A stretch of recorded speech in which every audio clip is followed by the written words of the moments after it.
I had gone to bed. I opened to me. Look what she made me do. They die here. Hello and welcome to Top Select 10. Prepare for a spine-chilling experience with our countdown of the top 10 best horror movies on Netflix.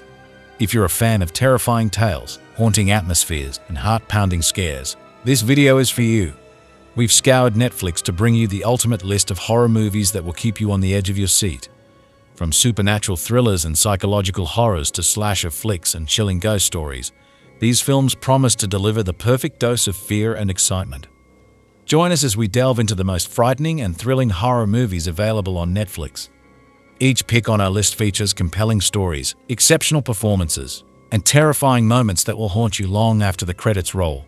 So dim the lights, grab your favorite snacks, and get ready to embark on a terrifying journey through our top horror movie recommendations. Don't forget to like, comment, and subscribe for more top 10 lists and movie suggestions. Number 10. Veronica. Madrid, June of 1991.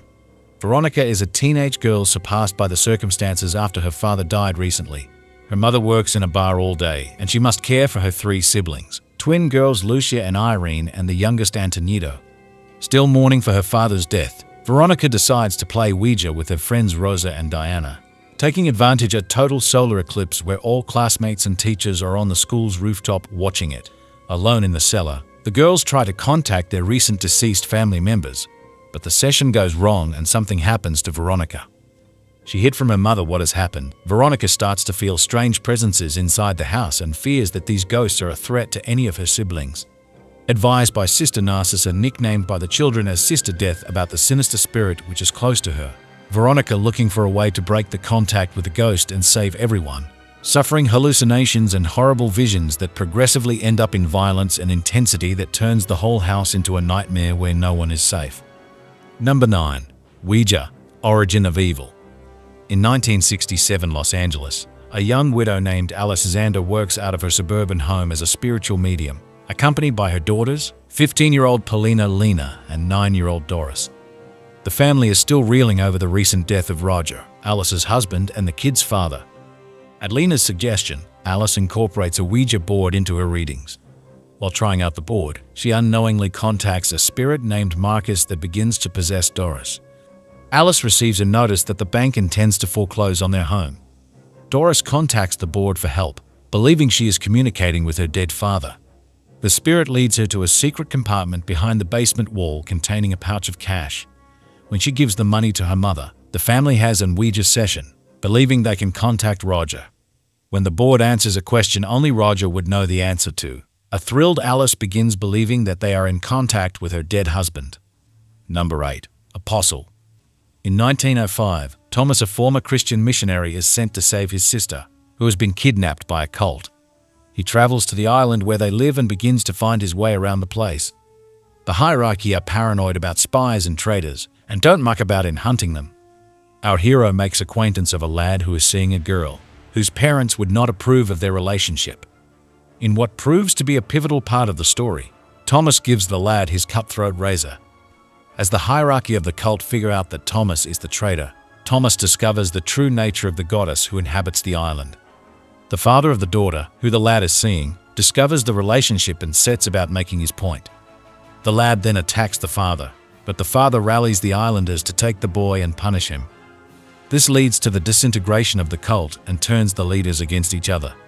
Thomas finds his sister and enables her escape, although it nearly costs him his life. The goddess, it turns out, has been waiting for Thomas and he receives a vision from her.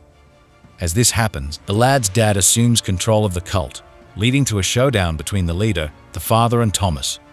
Number 7. The Ritual. A group of friends reunite after a long time to plan a vacation. They finally decide to go on a hiking trip in Sweden, Northern Europe. When one of them is injured, they have no choice but to cut through the forest in order to arrive at the lodge a couple of hours sooner. During a raging rainstorm, they spent the night in a spooky, abandoned house. What awaits them are things they never expect out of this supposedly bonding trip.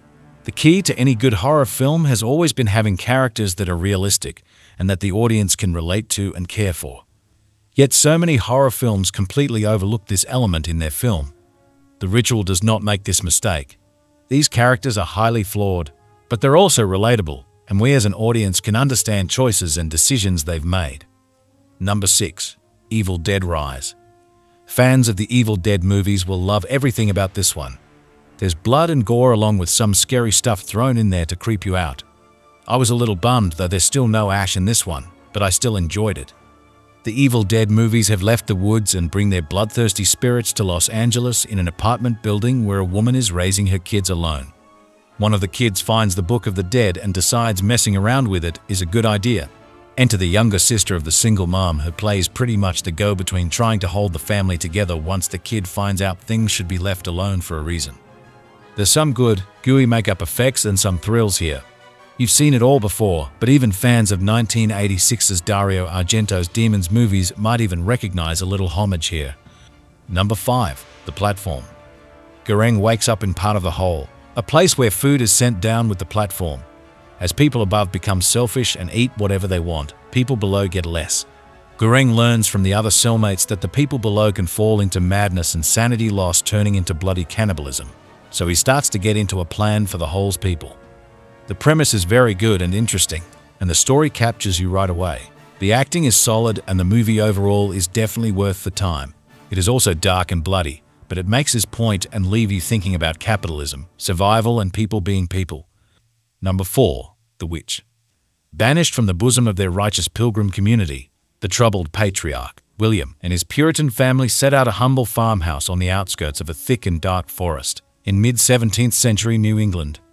As the struggling family tries to settle in their new isolated homestead, before long, disaster will strike when their infant child vanishes into thin air, and shortly after, other unforeseen and grievous calamities smite the God-fearing farmers. However, is this grave situation the result of a family on the brink of psychological breakdown, or is William's firstborn daughter, Thomasin, the root of all evil? Number 3. The Call. Connected by phone in the same home but 20 years apart, a serial killer puts another woman's past and life on the line to change her own fate. One of the best thrillers I've watched as of late. The plot was interesting, and unlike some other time-slip stories I've seen, and Park Shin-hye and Jeon Jong-seo are outstanding. Park Shin-hye's acting went from one emotion to the other with much ease, while Jeon Jong-seo was brutal, tormenting you to bits. Overall, this movie was outstanding. Number 2. The Haunting of Bly Manor. A young governess is hired by a man to look after his niece and nephew at their family country house after they fall into his care. Soon after arriving at the Bly estate, she begins to experience strange occurrences and a grim history starts to unravel. This is such an intelligent ghost story, so many tragic tales within one tale, much concentration on the backstories of different characters. The standard of acting is superb. Hannah the housekeeper stood out for me and her story was both moving and tragic. The children did speak in a very strange way. I highly recommend this series for viewers who like a deep, emotional yarn, not a blood and guts horror. Excellent, really excellent. Number 1. The Conjuring. In 1971, Carolyn and Roger Perrin moved their family into a dilapidated Rhode Island farmhouse, and soon strange things start happening around it with escalating nightmarish terror. In desperation, Carolyn contacts the noted paranormal investigators, Ed and Lorraine Warren, to examine the house. What the Warrens discover is a whole area steeped in a satanic haunting that is now targeting the Perrin family wherever they go. To stop this evil, the Warrens will have to call upon all their skills and spiritual strength to defeat this spectral menace at its source that threatens to destroy everyone involved. The Conjuring is one of the most thrilling horror films to have come out in recent times.